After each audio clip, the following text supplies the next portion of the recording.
Hey everyone, welcome back. We're continuing our reading of Martin Heidegger's Metaphysics. We were dealing with paragraph 145. He is a German philosopher. He's long and gone now, passed from this world. But don't get discouraged when you get into his wordiness.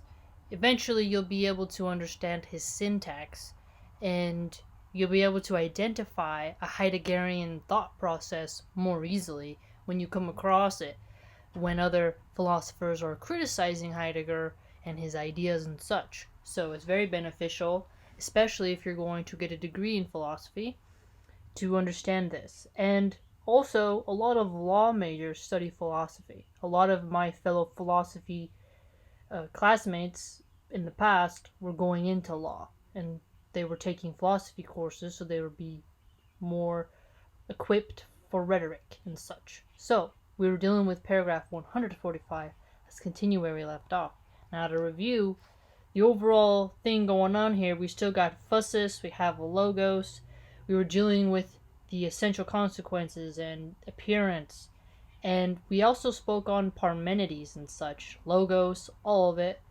And he also, remember, brought in Kant and Hegel. And, I'm almost more than halfway done with Hegel's Phenomenology of Spirit. That is a way more complicated text, and that should be for people who in the second level of philosophy. But if you can handle Heidegger, you can handle Hegel. They kind of have the sense of wordiness. Number B, letter number B. In each case, a consequence of the transformation is that, from the point of view both of the idea and of assertion, the original essence of truth, aletheia, unconcealment, has changed into correctness. Okay, so we have the idea and assertion of the essence of truth, right?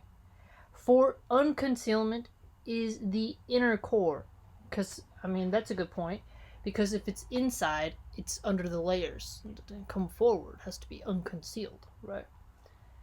That is the relation that holds sway between phusis and logos in the original sense. So the sway between phusis and logos is stemming from a concealment that lies within the inner core, right? The sway essentially unfolds as coming forth into unconcealment. Exactly. Now he's reiterated that point for us quite substantially. He's doing it again here. But apprehending and gathering are stewardship of the opening up of unconcealment for beings. So notice this. Stewardship. So the stewardship leading to the unconcealment, and beings benefiting from such stewardship and unconcealment processes. The transformation of phusis and logos into idea and assertion has its inner ground in a transformation of the essence of truth as unconcealment into truth as correctness. So we have the transformation of phusis and logos.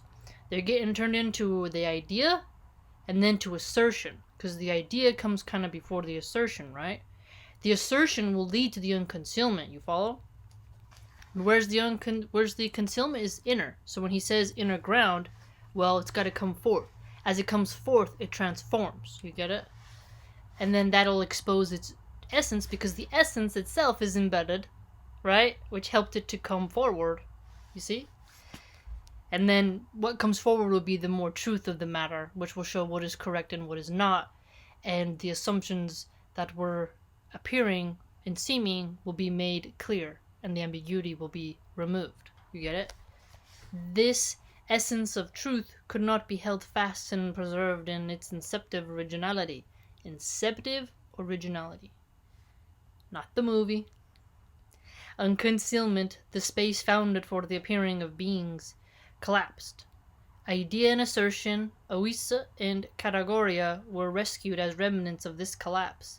Okay, so here's another Greek word for us, ousia, and then remember the other one, kategori, and I remember the categoria was when he got into the distinction of categorization and such. Once neither beings nor gatherings could be preserved and understood on the basis of unconcealment, only one possibility remained.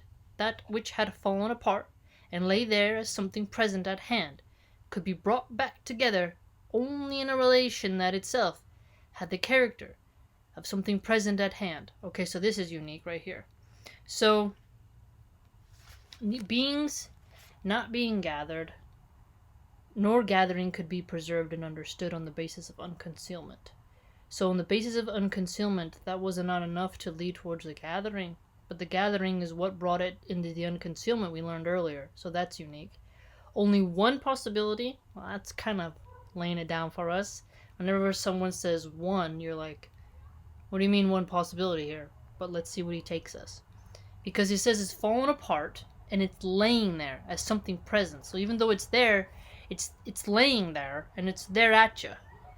But it can be brought back, he contends. And when it's brought back, it will be in a sort of caveat of in relation to itself. And the present at hand is what's helping it to be brought back together, so that's unique. A present at hand logos, you see that? That almost sounds like he's saying common sense, doesn't it? And you're like, common sense ain't that common. What do you mean? Must resemble something else present at hand. A present at hand logos has to resemble something present at hand. Why? Let's see. Beings as the objects of logos. Okay, you get that? He's contending beings are the objects of logos. And be directed by these. So be directed by logos, okay? To be sure, one last seeming glimmer of the original essence of aletheia maintains itself. Seeming glimmer of originality and the original essence. Look at that. The present at hand comes forth into unconcealment, and it just as necessarily representational assertion. Okay, look at that. The present at hand, it's coming forth and it's being unconcealed, and it's necessarily going to re-represent itself in another assertion. Look at that. Goes forth into the same unconcealment. Okay, so re-representational, asserting itself, and then it goes again to the unconcealment. So it sounds like we're starting from the present in hand. It's coming forth into unconcealment. Then necessarily, since it's come forth from that original unconcealment, it's now re-represented. And then it's going to assert itself and go forth again into another unconcealment. So you see the unfolding that he mentions? Yet the seeming glimmer of aletheia that remains no longer has this substanding strength and tension. Okay, so look at that. He's contending aletheia has strength and tension to it. Remember? He called it a sort of swaying and thrashing. With that implies energy. You get it? To be determining ground for the essence of truth. So the essence of truth must have strength and tension to help it determine its ground, he contends. And it never became such a ground again. On the contrary, ever since idea and category have assumed their dominance, philosophy fruitlessly toils to explain, fruitlessly, he says, ouch, the relationship between assertion thinking and being by all possible and impossible means. Okay, notice this. He's saying philosophy has fruitlessly toiled to explain the relationship between assertion and being. And then behind the word assertion, he has the word thinking. So the thinking process and then the capital B, being, which is the being of beings. You get it? Fruitlessly because the question of being has not been brought back to its adequate ground and basis. Okay, so the reason why it's fruitless is because we haven't got down to the nitty-gritty of the fundamental background and basis for it. Wow. In order to be unfolded from there. So you have to go to the ground and basis to unfold it there in order to get at the true essence he's contending and to be able to discertain what's the difference between the capital being and the assertion thinking. Wow. I mean, you could argue you could get there through the Socratic method, through the Socrates method, right? So, I don't know if that's 100% fair. That's interesting. So keep note of those two terms, okay? Aletheia and categoria, because that's important for us. And ouisa, remember? Phusis, logos, terms that he's going to repeat for us.